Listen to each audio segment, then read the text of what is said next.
Tamil Nadu assembly ఎన్నికల్లో ఈసారి హోరాహోరీగా పోరు సాగింది. ఈ ఎన్నికల్లో ప్రధానంగా డిఎంకే, అన్నాడీఎంకే కూటముల మధ్య గట్టి పోటీ ఉంటుందని తొలి నుండి అంచనాలు ఉన్నాయి.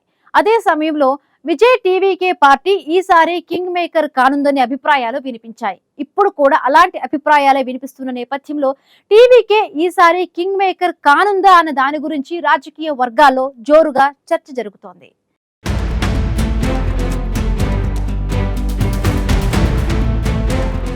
తమిళనాడు అసెంబ్లీ ఎన్నికల్లో పోటీ చేసిన అభ్యర్థుల భవితవ్యాన్ని ఓటర్లు ఈవీఎంలలో నిక్షిప్తం చేశారు.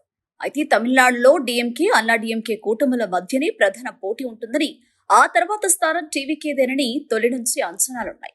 పోలింగ్ ముగిసిన తర్వాత కూడా టీవీకేపై ఇదే స్థాయిలో అంచనాలున్నాయి. ఒక్కో నియోజకవర్గంలో టీవీకే అభ్యర్థులు సుమారు 15,000 నుంచి 20,000 వరకు ఓట్లను దక్కించుకుంటారని అంచనాలున్నాయి. అయితే టీవీకే సాధించిన ఓట్లు ప్రధాన పార్టీల గెలుపోటములను నిర్ణయిస్తాయనే అంచనాలున్నాయి. గత శాసనసభ ఎన్నికల్లో 20,000 ఓట్ల తేడాతో అభ్యర్థులు గెలిచిన 120 నియోజకవర్గాలున్నాయి. వాటిలో 1000 లోపు 8 స్థానాలు, 1000 నుంచి 5,000 లోపు 31 స్థానాలు, 5,001 నుంచి 10,000 లోపు 30 స్థానాలు, 10,001 నుంచి 20,000 లోపు 51 నియోజకవర్గాలున్నాయి. గత ఎన్నికల్లో స్వల్ప ఓట్ల తేడాతో గెలుపోటములు నిర్ణయించబడిన స్థానాల్లో ప్రస్తుత అసెంబ్లీ ఎన్నికల్లో ప్రధాన పార్టీల అభ్యర్థుల ఫలితాలను టీవీకే తారుమారు చేస్తుందనే అభిప్రాయాలు బలంగా వినిపిస్తున్నాయి. అప్పట్లో ఈ నియోజకవర్గంలో ఏఎంఎంకే ప్రభావం చూపిందని, ప్రస్తుతం అది ఎన్డీఏ కూటమిలో ఉండడంతో విజయ పార్టీ టీవీకి ప్రభావం పెద్దగా ఉండకపోవచ్చనే అభిప్రాయాలు తెరపైకొస్తున్నాయి. మరోవైపు ప్రస్తుత అసెంబ్లీ ఎన్నికల్లో రికార్డు స్థాయిలో 85.15% పోలింగ్ నమోదైన విషయం పలువురు తీవ్రంగా ప్రకటిస్తున్నారు. మార్పును కోరుతూ ఓటర్లు పోలింగ్ కేంద్రాలకు పోటెత్తడమే ప్రధాన కారణమని, ఈ ఎన్నికల్లో విజయ నేతృత్వంలోని టీవీకే పోటీ చేయడం మరో కారణమనే అభిప్రాయాలు తెరపైకొచ్చాయి.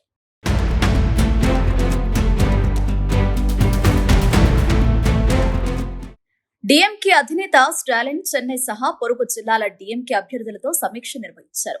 పోలింగ్ శాతం పెంపులో టీవీకే ప్రభావం ఉండొచ్చా? ఆ పార్టీ అభ్యర్థులు గెలిచే అవకాశాలు ఉన్నాయా? వారు ఏ మేరకు ఓట్లను చీల్చగలరు? ఆ ఓట్లు డీఎంకేకు ప్రతికూలం కానుందా? ఇలా అనేక తదితర అంశాలపై చర్చించినట్టు తెలుస్తోంది. ప్రస్తుత ఎన్నికల్లో విజయ్ కింగ్ కాలేరని, కింగ్ మేకర్ అయ్యేందుకు అవకాశాలు ఉన్నాయనే అభిప్రాయాలు మరోవైపు వినిపిస్తున్నాయి. ఈ ఎన్నికల్లో టీవీకే బరిలో ఉండడంతో డీఎంకే, అన్నాడీఎంకే కూటముల్లో ఎవరూ మ్యాజిక్ ఫిగర్ ను అందుకోలేరని, అప్పుడు టీవీకే కింగ్ మేకర్ పాత్ర వహించే అవకాశాలు ఉన్నాయని, అది ఎన్డీఏకు సానుకూలంగా మారనుందనే అంచనాలు తెరపైకొస్తున్నాయి.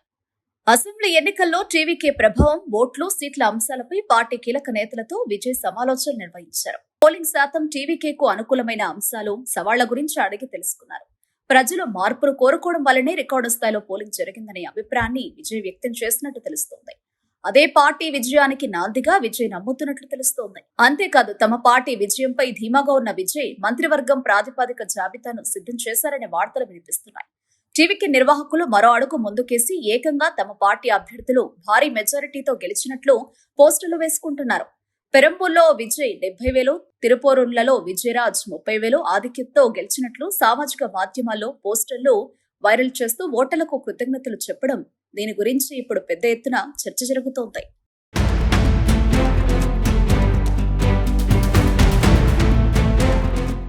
తమిళనాడు అసెంబ్లీ ఎన్నికల్లో విజయ్ సారథ్యంలోని టీవీకే పార్టీ తొలిసారి పోటీ చేయడంతో ఈ పార్టీ ప్రధాన కూటముల గెలుపోటములపై ప్రభావం చూపుతుందని, ఒకవేళ ఎవరికి స్పష్టమైన మెజారిటీ రాకపోతే కింగ్ మేకర్ అయ్యే అవకాశాలు ఉన్నాయని రాజకీయ వర్గాల్లో జోరుగా చర్చ జరుగుతోంది.